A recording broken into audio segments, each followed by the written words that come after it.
오늘 화제가 되고 있는 뉴스의 뒷이야기를 자세히 풀어드리겠습니다. 김태현 변호사 계속 앉아 있고요. 최희선 세시뉴스 브리핑팀 기자 함께 했습니다. 최희선 기자 어서 오세요. 안녕하세요. 먼저 어제 저희가 전해드렸던 비리 검사, 이 김영준 부장검사다 이렇게 이름까지 나왔는데요. 그 얘기하면서 그 친구, 사업가 주고받았던 카톡, 문자 메시지 내용 중에 내연녀와 관련된 부분이 계속해서 좀 부각이 되고 있는 것 같아요. 예, 그렇습니다. 이 사업가 김모 씨는 김형준 부장검사 내연녀가 있다고 언급을 했는데 김형준 검사는 공식적으로 부인을 하고 있습니다. 그런데 문자 메시지를 보면 좀 의심이 가는 측면들이 있는데 일단 김 부장검사 이렇게 얘기를 합니다. 2015년 가을에 한 얘기인데요. 친구 좀 알아봐주라. 삼성역 부근 오피스텔 제일 좋은 거, 원룸 어디인지, 월세 등 조건. 그러면서 삼성동 뭐뭐뭐 티움과 설릉면 대림 어디가 제일 낫다. 15평에서 17평 정도, 월세 보증금 1,000만 원에 100만 원 정도. 더 필요한 거 있으면 편하게 말해라 친구. 이렇게 사업가가 대답을 합니다. 여기까지 보면 혹시 뭐 이 검사가 자기가 살려는 거 아니냐 뭐 이렇게 뭐 생각할 수 있는데 그 다음 내용을 보시면요. 김영준 부장 이렇게 얘기를 하죠. 선룩으로 확정, 2016 1월경 입주. 바쁘겠지만 이 부분이 중요한 부분인데요. 이달 말 생일이라니까 계약해주면 선물로 주고 일 안 하게 하고 타이밍 좋겠다. 고마워 이 친구. 그렇기 때문에 이 오피스텔을 본인이나 본인의 가족이 사는 게 아니라 본인이 알고 있는 어떤 여인의 생일 선물로 주려고 한다는 것이 이 문자에 나타나 있는 것이죠. 그 다음에 일주일 뒤에 상황이 조금 바뀝니다. 아무래도 좀 떨어진 곳이 나을 듯. 광진 어디로 하라고. 강남 괜히 계약하지 말게나. 이렇게 얘기하니까 그 친구가 이렇게 대답을 하죠. 내가 가서 계약할까? 계약해서 넘겨줄까? 아니면 직접 돈으로 보내줄까? 어찌됐든 간에 이 문자 메시지를 상황을 지켜보면 김영준 부장검사가 본인이 아는 어떤 사람에게 생일 선물을 오피스텔 하나 해주고 싶은데 본인이 직접 돈을 지불하지 않고 사업가 김 씨에게 부탁을 해서 그 사업가 김 씨가 대신 그 계약을 해서 선물로 준 정황들이 이 문자 메시지에 고스란히 드러나 있습니다. 이 문자 메시지를 보면 두 사람이 상당히 친하고 각별하다 이런 느낌이 강해요. 네. 그런데 그러다 보니까 김영준 부장검사가 남들에게 털어놓기가 어려운 속내까지 이 친구한테 털어놓았다면서요? 네, 저희가 이걸 취재하면서 쭉 일련의 메시지를 확인을 해봤습니다. 그랬더니 말씀하신 대로 지난해 말에 이렇게 오피스텔을 계약을 한 이후에 불과 한 석 달 정도 지났어요. 그리고 나서 그 메시지를 나눈 게 뭐냐면 내가 조언한 대로 어제 내연녀의 실명이 나옵니다. 그 실제에서는 내연녀와 최종적으로 결별을 했다. 서로 이쯤에서 좋게 정리하는 게 나을 것 같아서 근데 아직은 마음이 허전하다. 이런 문자를 오고 갑니다. 그런데 불과 얼마 안 지나서 일주일 정도 지난 다음에 다시 마음이 바뀐 거예요. 그래서 어젯밤 저녁 먹고 내연녀 잠깐 가서 봤는데 내 실수고 또 미안하다고 이야기 나눴더니 어느 정도 마음이 풀린 것 같다. 그리고 자기는 3개월만 일하고 팀장으로 이렇게 승진을 해서 다른 사람 옆에 앉는 건 안 하겠다고 하네라고 이야기가 됩니다. 근데 이 맥락을 전체를 보면 이 여성이 그 술집에서 접대를 하는 여성으로 추정이 되는 상황입니다. 그리고 아까 언뜻 보면 좀 친구와 내밀한 얘기를 터놓고 하는 것처럼 보이지만 이 결과적으로는 마지막에는 오피스텔처럼 좀 돈을 요구하거나 이런 부분이 있어서 정말 친구인가 의심스러운 부분들이 많이 있습니다.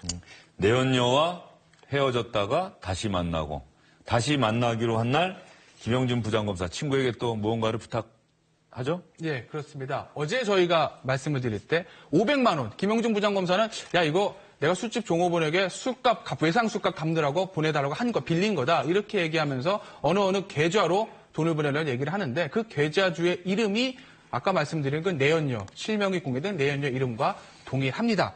3월 5일 날 문자인데요. 이런 얘기를 하죠. 김영준 부장이.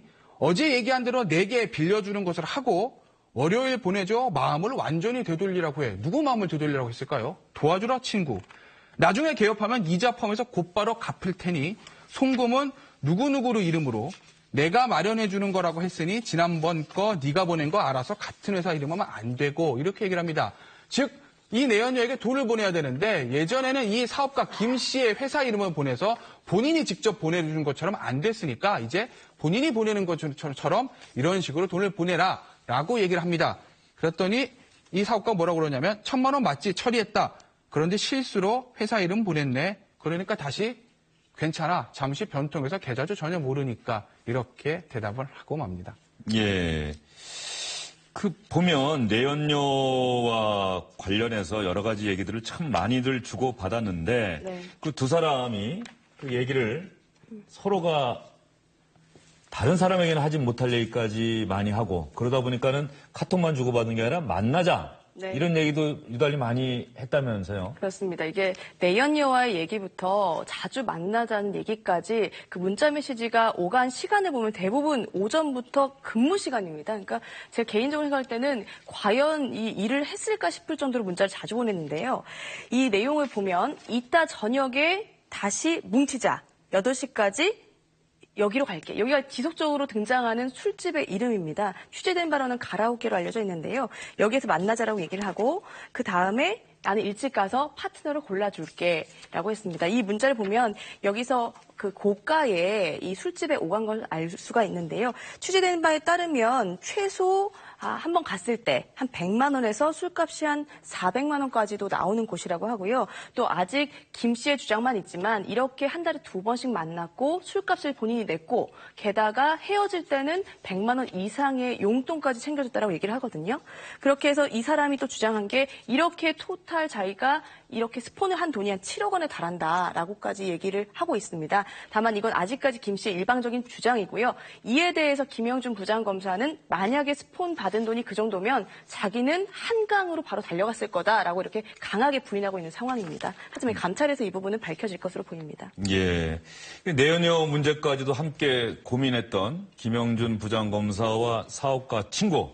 근데 이 수상한 거래 흔적이 곳곳에 나타나고 있는데 이 주고받은 문자에 뭐 대선, 총선 이런 정치적인 사안을 언급한 단어들이 많이 등장한다면서요? 그렇습니다. 2015년 11월 문자를 보시면 김영준 부장에 김 씨가 2가지를 부탁합니다. 하나가 제가 아까 말씀드린 오피스텔 문제고요.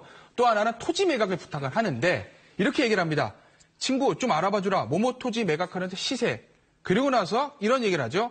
진경준 검사장 파동을 보면서 농지 문제는 100%부터 증여받은 거지만 우선적으로 정리해야 할 것 같아. 그러니까 그 친구가 그래 나에게 매각하든지 이렇게 얘기를 합니다. 그리고 나서 이런 얘기를 합니다. 김영준 부장이요. 검토해서 매각 방안 도와주라. 검사장 승진에도 그렇고 차후 총선에 나가려 해도 공천부터 굳이 도움이 되는 건 아니라서 이런 얘기를 하죠. 그렇기 때문에 내가 농지를 보유하고 있는데 검사장 승인할 때 인사검증에서 걸릴 것 같기도 하고 또 나중에 나는 총선 출마해야 되는데 공천 받을 때 문제될 것 같기도 하니 이거 좀 정리해야 되겠다. 그러니까 네가 이걸 좀 처리를 해달라. 이런 얘기를 친구에게 털어놓습니다. 김영준 부장검사가 정계 진출을 염두에 둘 만큼 그 검찰 내부에서도 평판이 좋았어요? 일단 소위 말하는 잘 나가는 검사 중에 하나입니다. 이 27, 사법연수 27, 25기인데 이 김영준 부장 같은 경우에는 또 장인도 여권의 전직 원로 유력 전친이고요. 일단 소위 말해서 좋은 보직들을 많이 거쳤습니다. 일단 김영준 부장의 가장 유명해진 것은 전두환 대통령 재산을 추징하는 특별 그 수사팀장을 역임을 했었고요. 그리고 남부지검에서 얼마 전까지 그 증권범죄 합수 단장을 맡아서 주가 조작 사범들을 많이 구속을 시켰습니다. 그렇기 때문에 거기서 많은 성과를 냈었기 때문에 김영준 부장 입장에선 나는 잘 나가는 검사고 그리고 우리 장인도 굉장히 유력 정치인이었기 때문에 그 힘을 빌리면 내가 충분히 배지를 달 수 있다. 뭐 이렇게 생각을 했던 것 같습니다. 네, 여기서 좀 짚고 싶은 것이 뭐냐면 이게 잘 나가는 보직만 했잖아요. 근데 이 실체가 어땠냐면 나중에 이제 관계가 틀어지고 수사가 시작될 것 같으니까 일일이 증거인멸을 친구에게 하면서 휴대폰을 바꾸라든지 문자를 지우라든지 이런 얘기를 한단 말이에요. 술집 문 닫았다고 얘기해라. 뭐 이런 예, 얘기죠? 그렇습니다. 근데 보면은 검찰에서 바로 구속 사유가 되는 건 뭐냐면 증거 인멸을 하는 거거든요. 수사를 방해하는 행위요. 이 부분도 분명히 이번 감찰에서 반드시 밝혀져야 된다고 생각이 듭니다. 예. 그동안 사업가 친구를 검찰이 최근에 체포를 했고 그래서 이 사업가 친구가 이 김영준 부장검사를 비난하는 얘기를 기자들 앞에서 공개적으로 하기도 했는데요. 김영준 부장검사 결국 법무부가 직무집행 정지 결정을 내렸어요. 그렇다고 한다면 김영준 부장검사도 감찰 차원을 넘어서 수사하겠다는 얘기인가요? 예, 이제 이 감찰의 징계하기 앞서서 중한징계가 내려질 수 있기 때문에 일단 직무집행 정지를 하는 것이고요. 대검감찰본부에서 일단 직무를 정지를 시켜놓고 감찰의 시작을 하겠지만 상황에 따라서는 얼마든지 수사로 전환될 가능성이 충분히 있습니다. 왜냐하면 단순히 이게 향응을 제공받은 것뿐만 아니라 일단 김 씨의 주장이니까 100% 믿을 수는 없지만 일단 김 씨가 김모 부장검사한테 이 사기나 횡령 혐의에 대해서 수사를 무마하는 부탁을 했다고 진술을 하고 있고 이 김영준 부장검사는 내가 그 담당 수사검사에게 부탁은 하지 않았지만 만나서 밥을 먹었다는 얘기까지는 하고 있기 때문에 과연 두 개가 대가가 있는 것이 아닌지 그래서 김영준 부장검사를 알선수재로 기소할 수 있을지 여부가 초미의 관심사이기 때문에 결국은 김영준 부장검사에 대한 수사로 이어질 것으로 보입니다.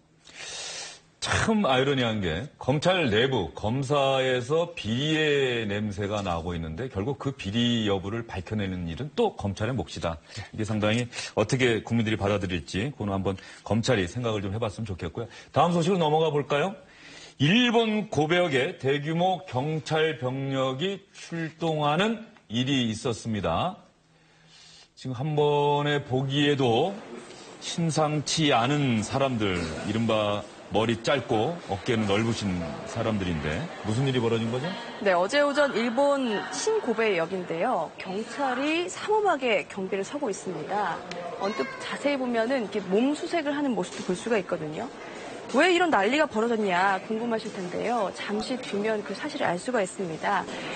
지금 빨간 동그라미 친 선글라스 낀 남성이 있죠. 이 남성 때문인데 코스가 느껴집니다. 네, 이분이 누구냐면 일본 최대 야쿠자 조직인 야마구치파의 두목 시노다 게니치입니다.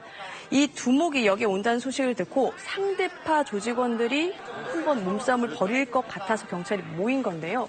의외로 소동은 벌어지지 않았습니다. 대신 좀 다른 모습이 벌어졌다고 하는데요.